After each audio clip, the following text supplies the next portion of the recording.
Une extension de box, c'est une méthode d'analyse technique qui nous permet d'identifier les formations chartistes, telles que les triangles, les drapeaux, mais encore les canaux. Prenons maintenant l'exemple de cette figure chartiste. Je vais l'encadrer par un rectangle et nous l'appellerons alors box. Pour tracer cette box, il me faut percevoir ses plus hauts ainsi que ses plus bas. Ensuite, je dois venir rechercher le dernier sommet, le dernier pic avant sa création, avant la création de cette box. Je dois calculer ce que nous appellerons la phase d'initiation. C'est tout simplement le delta entre ce dernier sommet, entre ce dernier pic et le haut de cette box. Dans cet exemple, cette phase d'initiation mesure 255 ticks. C'est lorsque le marché me montre sa volonté de casser cette box que je peux alors utiliser cette phase d'initiation et reporter son extension de 255 ticks depuis le bas de ma box. Ainsi, je pourrais définir un niveau de prix sur lequel le marché aura un fort potentiel de retournement.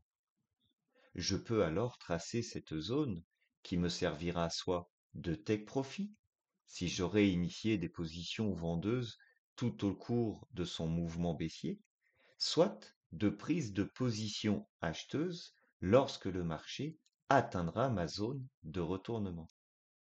Comme tu peux le constater, le marché a bien réagi dans notre zone de support. L'extension de la box est donc validée. Nous pouvons alors parler d'extension parfaitement respectée. Voyons quelles sont les possibilités de prise de position acheteuse, vendeuse, où est-ce que nous allons placer nos take profits ainsi que nos stop loss tout au long de cette stratégie d'extension de box. Pour cela, je vais utiliser d'autres indicateurs techniques, en l'occurrence un indicateur technique très puissant qui se nomme le volume profile. Le voici, ce fameux volume profile que j'ai intégré dans notre figure chartiste en cours de constitution. J'ai aussi intégré mon carnet d'ordre avec ici la colonne de la profondeur de marché acheteuse et ici la colonne de la profondeur de marché vendeuse. Nous retrouvons ici un autre volume profile, c'est tout simplement ce fameux current avec l'enregistrement de toutes les agressions vendeuses et de toutes les agressions acheteuses. Si cette notion de current t'est étrangère, alors je t'invite à me rejoindre sur ma chaîne. Dans une de mes playlists, tu retrouveras une formation complète sur le carnet d'ordre. Tu sauras tout sur la mécanique des prix et sur ce fameux current, ainsi qu'une vidéo spécialement dédiée pour le paramétrage du carnet d'ordre et du current. Maintenant, j'aimerais attirer ton attention sur cette cassure de box. Ici, le marché a cassé à la baisse notre box ainsi que la zone d'équilibre de notre volume profile. Mais regarde ce qu'il a laissé derrière lui. Cette zone de creux de volume. Eh bien, pour nous, cette zone de creux de volume, maintenant, est une zone de support-résistance. Donc, dans ce cas-là, c'est une zone de résistance. Je peux profiter éventuellement de cette opportunité pour tenter de rentrer vendeur à l'intérieur de cette zone de résistance en espérant que le marché effectue un pullback dans cette zone. Bien entendu, mon stop loss, je positionnerai juste derrière cette zone de résistance. Mon TP, pour le moment, ce sera de venir rechercher l'extension de la box, ici sur le bas de cette zone de support. Par contre, je ne vais pas me mettre à l'intérieur de la zone de support, mais quelques ticks juste au-dessus. Je lance le replay, alors je te préviens, on est vitesse x10. Donc ici, j'ai été exécuté par le marché, je suis donc rentré vendeur. Le marché m'a aussitôt stoppé. Nous avons traversé cette zone de support-résistance très très rapidement. Maintenant, il peut se passer deux choses. Soit le marché a fait un petit excès par rapport à la zone de résistance que j'avais au préalable tracée, et dans ces conditions, il va repartir très fort à la vente. Alors, je peux faire ce que nous appelons un trade initiateur-vendeur. Mais attention, pour que ce trade soit validé, il faut que le marché nous propose du momentum, c'est-à-dire un fort mouvement baissier. Le marché, dans cette situation, peut aussi venir rechercher le niveau prochain, qui celui-ci n'est ni plus ni moins que cette zone de HVN caractérisée ici par ce VPOC, cette ligne horizontale orange, mais aussi par le milieu de notre box. Donc cette zone est une zone aussi de frein, de stop au marché. Donc rien ne m'empêche de tenter une entrée vendeuse de nouveau, juste en dessous de ce HVN, et de venir stopper mon trade juste au-dessus de cette zone de HVN. Je relance le replay. Donc le marché est bienvenu rechercher ce HVN. Pour le moment, il n'a pas pris la décision de casser ce HVN. Par contre, étant donné qu'il n'est pas reparti fortement à la baisse, je peux maintenant annuler ce trade initiateur vendeur. J'ai déjà un lot dans le marché. Il est inutile que je prenne un second risque. Le marché pourrait très bien ranger dans cette zone pour repartir après à la hausse. Donc pourquoi aller chercher plus de risques? Au contraire, je serai plus prêt, si le marché vient à casser et à réintégrer de nouveau cette zone de support-résistance, à clôturer ce trade vendeur avec un stop loss suiveur. Je me prépare à toute éventualité. Donc la zone de HVN, pour le coup, celle-ci fonctionne très très bien et pour le moment est un très bon stop au marché. Donc le marché nous a proposé un simple pullback avec cette bougie bleue, un simple pullback sur le HVN de la box. Voilà, nous avons un petit peu de momentum vendeur.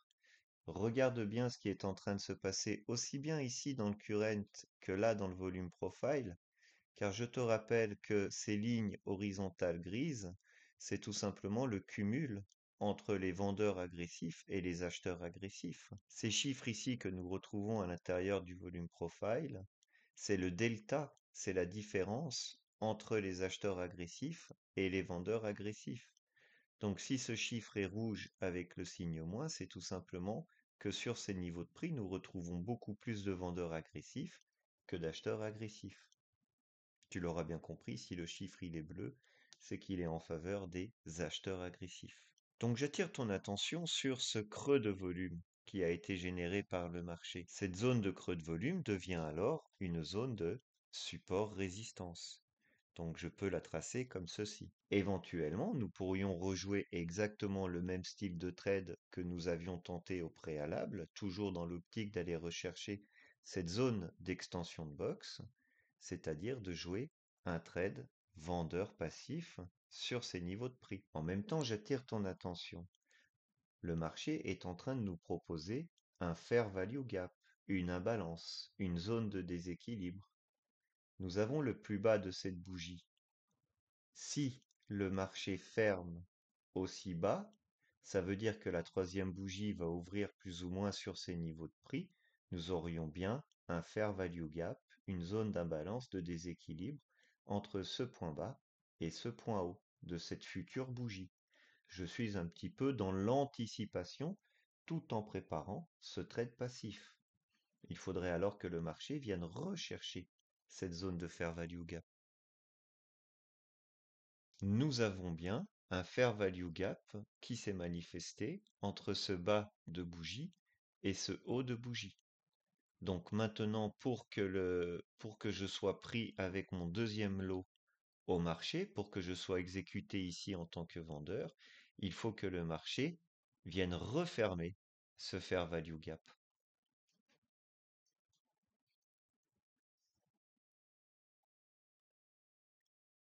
Beaucoup de volume à l'intérieur du volume profile. Le marché tente le retour sur ce fair value gap. Il est venu vraiment s'arrêter sur le bas de la mèche de cette bougie. La position de mon trade vendeur était juste excellente. Le marché est venu m'exécuter sur ces niveaux de prix. Il a généré un HVN, comme on peut le constater avec tous ces vendeurs et tous ces acheteurs agressifs. Nous avons généré un HVN.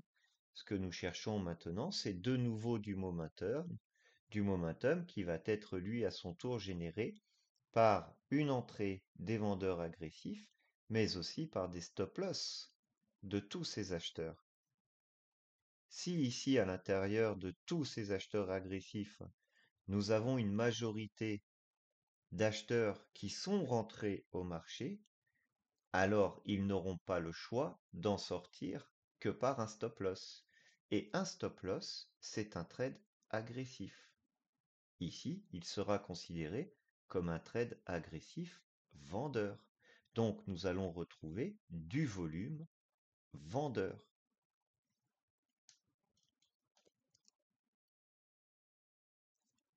C'est exactement ce qui est en train de se produire.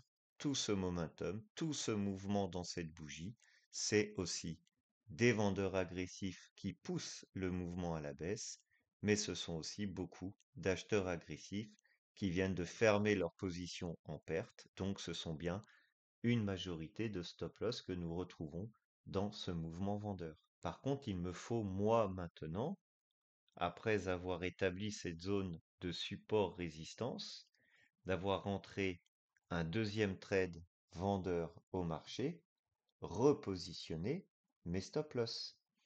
Et maintenant, je ne parle plus tout simplement de stop-loss, mais de stop-loss suiveur. Donc je vais profiter ici de cette zone de résistance pour venir placer mes stop-loss suiveurs juste derrière cette zone. Si le marché continue à baisser, je pourrais alors valider cette zone de creux de volume et je pourrais ainsi descendre au fur et à mesure mes zones de stop-loss suiveurs. Très bien. Comme on peut le constater, nous avons refait quelques petits échanges, un petit, un petit HVN ici, ce qui me permet de valider cette zone de creux de volume. Donc je vais la tracer encore une fois comme zone de support-résistance. Si je le souhaite, pourquoi pas positionner un troisième lot passif vendeur si le marché vient à retracer ici sur ces niveaux de prix. Mais maintenant que j'ai validé cette zone de support-résistance, je viens rechercher mes stop-loss suiveurs et je poursuis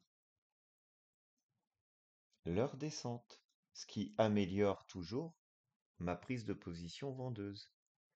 Si le marché vient à retracer et à prendre mon trade vendeur ici sur ce niveau de prix dans cette zone de résistance, je viens placer aussi ici un stop loss, le troisième stop loss par rapport à cette prise de position. Quoi qu'il en soit, avec mes deux lots se retrouvant ici sur les 19 911, même si le marché vient exécuter ce lot ici vendeur passif, jamais mon niveau de prix se retrouvera en dessous de ces stop loss suiveurs. Donc pour moi maintenant, c'est que du bénéfice. Quoi qu'il en soit, je sais que je vais sortir en positif de mes trades vendeurs. J'ai de plus en plus de chances que ma zone de support soit touchée. Donc je vais quand même préparer mes take profits si ce mouvement venait à se faire très rapidement et tout de suite repartir à la hausse. Ce serait dommage que je perde tous ces profits que j'aurais générés au cours de cette baisse. Toute cette zone ici, le marché n'a pas fait forcément beaucoup de volume. Nous n'avons pas eu beaucoup d'acheteurs agressifs ou beaucoup de vendeurs agressifs, hormis les éventuels quelques stop-loss dont je te parlais précédemment. Mais regarde ce qui s'est passé ici en bas. Les vendeurs ont poussé, les acheteurs ont poussé, nous avons retrouvé des vendeurs passifs, des acheteurs passifs. Ici, nous sommes rentrés dans une jolie zone d'échange.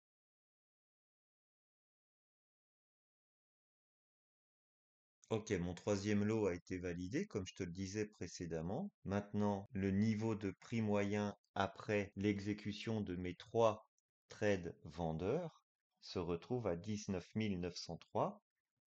Mes stop-loss suiveurs sont idéalement placés à 19 892. Donc, quoi qu'il en soit, je sais que je vais sortir positif de ces trois trades vendeurs. Je n'ai plus qu'à laisser courir tranquillement le marché, à attendre qu'il vienne jouer l'extension de la box et fermer mes trois positions vendeuses.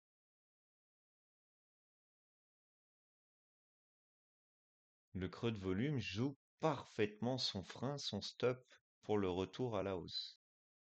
Derrière, nous avons retrouvé un petit momentum et de nouveau une petite accélération du marché. Regarde ce qu'il se passe ici actuellement. Ça peut arriver aussi dans un trade sur mes trois lots. Pour l'instant, j'en ai que deux qui ont été fermés. et le take profit de mon troisième lot n'a encore pas été touché. Il se pourrait très bien que le marché retrace tout de suite à la hausse et sur mon dernier trade, je perde tout ce profit. Ça s'est déjà vu, le marché arrive sur ta zone de support, ne vient pas tout à fait respecter l'extension parfaite de ta box et repart beaucoup plus vite que prévu à la hausse. Ce serait tout à fait probable. Surtout qu'en plus, ici, on retrouve quelques acheteurs agressifs. Moi, ce que je te propose dans un cas comme celui-ci, avant que le marché retrace à la hausse, tu peux éventuellement fermer ton trade de façon agressive pour t'assurer de bien sortir du marché. Toutes mes autres positions, stop loss, suiveur, etc., tout a été effacé à partir du moment où tous mes lots sont sortis du marché. Par contre, j'ai réalisé de jolis profits sur ce trade. Rien ne m'empêche maintenant de tenter éventuellement un achat sur la zone parfaite de mon extension de box. Bien entendu, je rentrerai acheteur ici sur ce niveau de fort potentiel de retournement de marché, à l'achat évidemment, avec un stop loss juste derrière cette zone avec, comme je te l'ai dit dans le slide précédemment, plus ou moins 10-15%. Ok, la zone a été parfaitement respectée à quelques ticks près, donc maintenant il me faut établir un take profit. Je pourrais très bien fermer mon trade tout de suite, comme je pourrais aller chercher une zone prochaine, et cette zone prochaine, c'est laquelle? C'est ici ce HVN. Et ce HVN qui est renforcé en plus par cette volume value array halo. Donc, je vais venir placer mon TP ici, juste en dessous du HVN, en dessous de la volume value array halo.